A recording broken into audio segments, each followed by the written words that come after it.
Let's unpack all of this with former ICE Special Agent Tim Miller. Sir, thank you for joining us, giving us a little bit of your time this Saturday morning. We greatly appreciate it.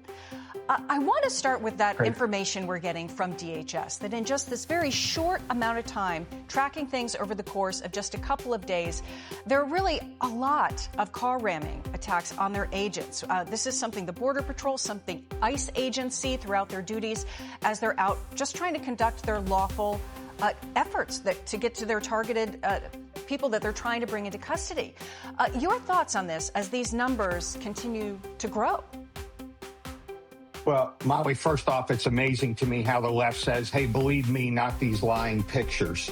We saw what happened. And to be clear, ICE agents and every other law enforcement officer in our country, we don't wake up in the morning and say, hey, I hope I get to take excessive force or use force, any of those things. We simply are enforcing the laws that the people of this country have put into place. And I think that's the big picture. Are we going to be law and order in this country, or are we going to be chaos? And to your point, I used to train agents, Molly. We would, first off, we'd train agents that a 4,000-pound vehicle will kill you quicker than a weapon will. And so if you find yourself in that position, you're in a very serious deadly force issue. And there are three things we train agents that you got to think about. You got to think of the law. You got to think of the facts in front of you. And then you got to think of what are the reasonable force options. And oh, by the way, you only have about 2 to 3 seconds to make that choice. And that's why the Supreme Court case, Molly Graham v. Connor, lays that out. And the court basically said, hey, we're going to have months and years to evaluate use of force decisions that officers had to make within about 2 to 3 seconds. So this is a good example. From what I see, didn't have much of a choice, and it's causing a lot of uprisings. But the bottom line is the officer was defending himself. When we look at this video, there were other officers there on the scene, and besides the officer that fired the shots, there's another officer that seems to get spun right off of the vehicle. I mean, what do officers need to do to protect one another in situations where there is a moving vehicle, a dangerous vehicle, in an unfolding scene? Yeah, that's a great point, Molly, because here's the bottom line. All those officers were at risk. Now let's be clear. What are the facts? That's a basis they have to act on.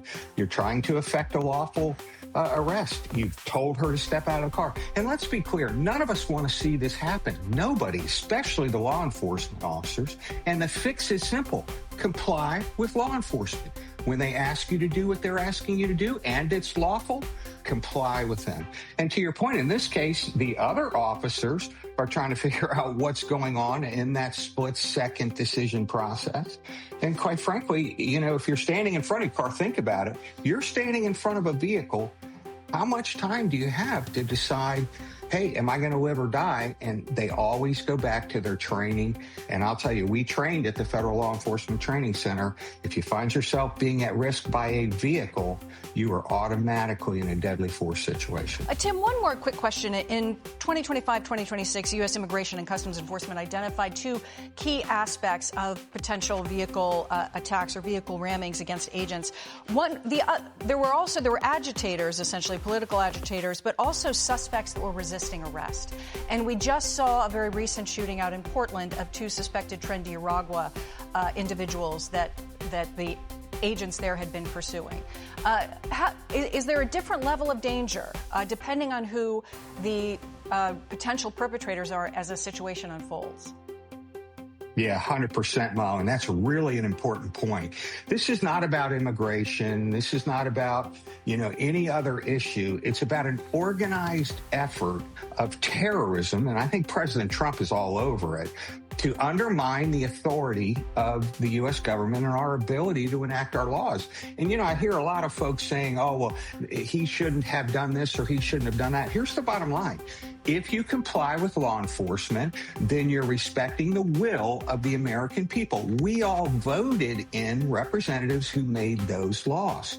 And so to your point, there is an organized effort. We're getting a lot more information about the international, the funding, all of the components that are showing us, wait a minute, this is not an isolated thing in Minneapolis. This is a great threat to the democracy of the United States. Yeah. Former Special Agent Tim Miller, really appreciate your time. I think we're going to expand on a little bit of what you were saying there. We greatly appreciate it. Thank you.